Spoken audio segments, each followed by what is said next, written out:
So guys I believe कि आपको पता होगा जो आपको जीएसटी में नोटिस आते हैं ना, वो एक टर्नओवर की लिमिट पर आते हैं। मतलब ऑफिसर एक लिमिट सेट करते हैं कि कितनी टर्नओवर के बीच में हमने नोटिस सबसे पहले सेंड करने हैं। मतलब टैक्स पेयर को नोटिस भेजेगा ऑफिसर, या कोई आईटीसी मिसमैच का, या कोई जीएसटी 1 वर्सेस 3B का।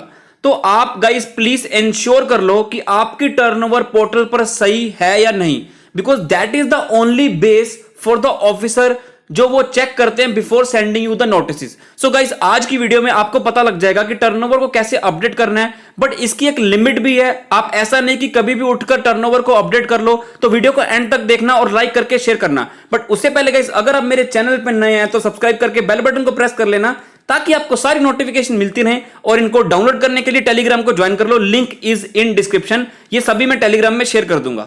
सो guys we have a new advisory on annual aggregate turnover functionality. तो प्रैक्टिकल आपको समझाऊंगा। Please read the following advisory carefully before proceeding ahead. यहां पर आपको पोर्टल पर मैं आपको दिखाऊंगा अभी एनुअल एग्रीगेट टर्नओवर दे रहा है based on the return filed by him oblique her. आपने जितनी भी रिटर्न फाइल की होगी उसके बेसिस पर आपको यहां पर टर्नओवर दिखा रहा है। कैसे मिलेगा ये टेबल? जब आप लॉगिन करोगे आपको कंटिन्यू टू डैशबोर्ड पर क्लिक करना है, फिर आपके सामने एक ऐसी विंडो आएगी और यहां पर आपको दिखाएगा कि आपकी कितनी टर्नओवर है।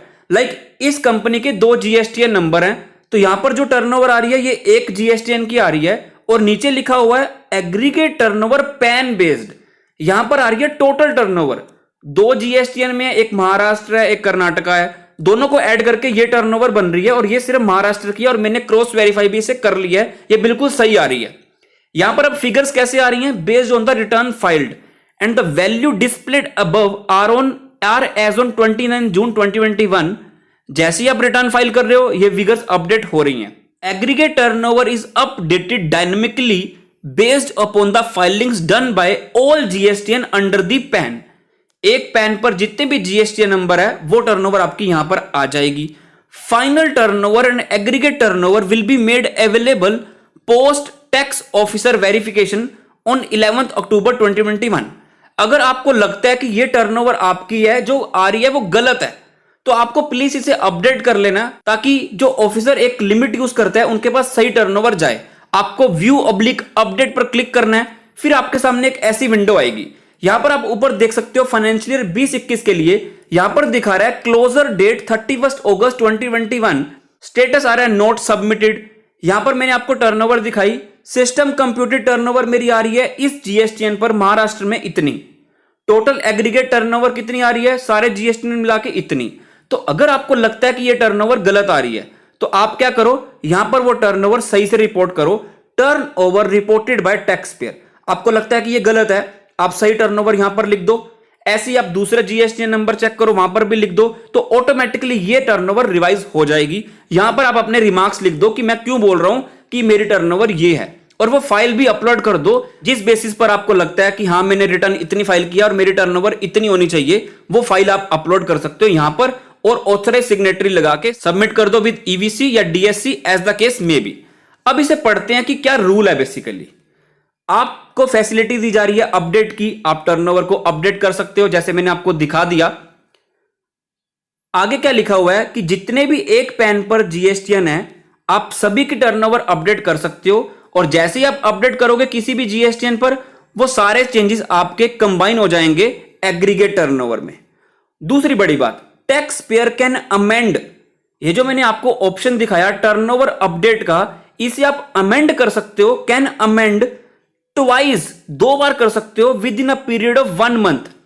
1 महीने में आप 2 बार रिवाइज कर सकते हो। 1 महीना कहां से? From the date of roll out of this functionality. तो मेरे केस में आपको डेट दिखा रहा था 31 अगस्त, तो मतलब 31 अगस्त तक मैं 2 बार इसको चेंज कर सकता हूं। Tax payer can amend the turnover twice with in a period of 1 month.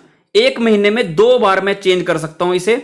जब आप इसे चेंज कर दोगे the updated value shall be frozen with no further attempt provided to the taxpayer to amend their turnover, and this turnover figure will be sent to the jurisdictional tax officer for review।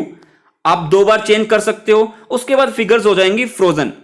उसके बाद आप इसे change नहीं कर सकते, जैसे इन्होंने बताया है। फिगर चली जाएगी आपके टैक्स ऑफिसर के पास, वो इसे रिव्यू करेंगे और सेड ऑफिसर अगर वो चाहेगा, उसे लगेगा कि ये गलती है, वो इसे अमेंड भी कर सकता है, बट अमेंड करने से पहले आपसे वो पूछेगा कि मुझे लग रहा है कि आपकी ये फिगर होनी चाहिए। उसके बाद आफ्टर योर कंसल्टेशन जो भी फिगर आएगी वो फाइनल मान ली जाएगी।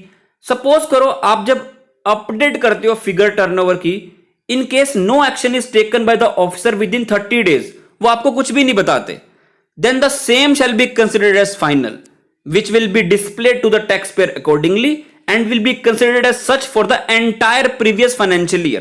और अगर आपको कुछ डाउट होता है तो आप टिकट भी रेस कर सकते हो। नीचे क्या लिखा हुआ है, tax payers are expected to use this functionality only, अगर उनको लगता है कि ये जो है टर्नओवर आ रही है उसमें कुछ गड़बड़ है, discrepancy observed bye them in the system calculated turnover. अब आपको एक क्वेश्चन आएगा कि सर हमने जीएसटीएन कैंसिल हो गया है तो हमारी टर्नओवर कैसे कैलकुलेट होगी, कैसे पीरियड निकलेगा। तो अभी हम समझते हैं कि ये जो एनुअल एग्रीगेट टर्नओवर आ रही है किस बेसिस पर आ रही है। ये आ रहा है फॉर नॉर्मल टैक्स पेयर जिन्होंने सारी जीएसटी 3B फाइल की हैं, 3B के बेसिस पर ये टर्नओवर निकाल रहे हैं। कौन सा टेबल यूज कर रहे हैं, 3.1 ए, बी, सी एंड ई। ए कौन सा होता है, other than zero rated, nil rated या exempted, B zero rated, C nil rated या एग्जेम्प्टेड, और नॉन जीएसटी आउटवर्ड सप्लाईज का बेस लिया जा रहा है एनुअल एग्रीगेट टर्नओवर को कैलकुलेट करने के लिए। अब सपोज करो किसी ने जीएसटी 3B फाइल ही नहीं की, तो उसकी कैसे एग्रीगेट टर्नओवर निकलेगी। तो उन्होंने बेसिकली क्या किया, यूनिटरी मेथड ऑप्ट कर लिया कि सपोज करो आपने 6 जीएसटी 3B फाइल की हैं, तो 6 जीएसटी 3B में कितनी टर्नओवर है, फॉर एग्जांपल 1 लाख, तो 1 लाख जितनी टर्नओवर है 6 जीएसटी 3B में डिवाइड बाय 6 इंटू करेंगे number of GST 3B to be filed. Suppose करो पूरे 12 महीने हैं, तो मैं यहां पे सपोज करो 5 महीने ले लेता हूं, यहां 5 आ जाएगा, समझने में इजी होगा। 1 लाख की टर्नओवर है, 5 महीने में 5 रिटर्न फाइल की थी, तो इंटू किससे करेंगे, number of GST 3B to be filed. अब सपोज करो 7 और फाइल करनी है तो इंटू 7 कर देंगे, तो इससे निकल के आ जाएगा कि जितनी रिटर्न फाइल नहीं की उस पर कितनी टर्नओवर बन सकती है, तो वो ऐड कर देंगे। अब क्वेश्चन आता है कि number of GST 3B to be filed period कैसे निकलेगा। ये आप डिटेल्ड में खुद पढ़ लेना, मैं आपको थोड़ा समझा देता हूं। क्या लिखा है इन्होंने, categorisation of taxpayer to derive the number of GST 3B liable to be filed. ये कैसे निकलेगा, अब सपोज करो किसी के नंबर हो गया कैंसल और वो कंपोजिशन में भी नहीं है ड्यूरिंग फाइनेंशियल ईयर 2021, तो number of GST 3B liable to be filed कैसे निकलेगा। तो बेसिकली ये कैलकुलेट करेंगे मंथ बिटवीन कैंसलेशन डेट और जिस डेट को आपको जीएसटी अप्रूव हुआ था उसके बीच में जितने भी मंथ होंगे उससे मल्टीप्लाई कर दिया जाएगा और आपकी टर्नओवर निकल आएगी जितने पीरियड की आपने फाइल नहीं की। ऐसे ही अगर आप एक कंपोजिशन टैक्स पेयर हो तो आपके केस में क्या होगा, ये फॉर्मूला यूज होगा, taxable value divided by CMP 08 filed and number of CMP 08 to be filed, तो वो टोटल टर्नओवर निकल के आ जाएगी। आई बिलीव आपके लिए वीडियो रेलेवेंट लगी होगी, तो प्लीज वीडियो को लाइक करके शेयर करना। Till then thank you very much, have a nice day, bye.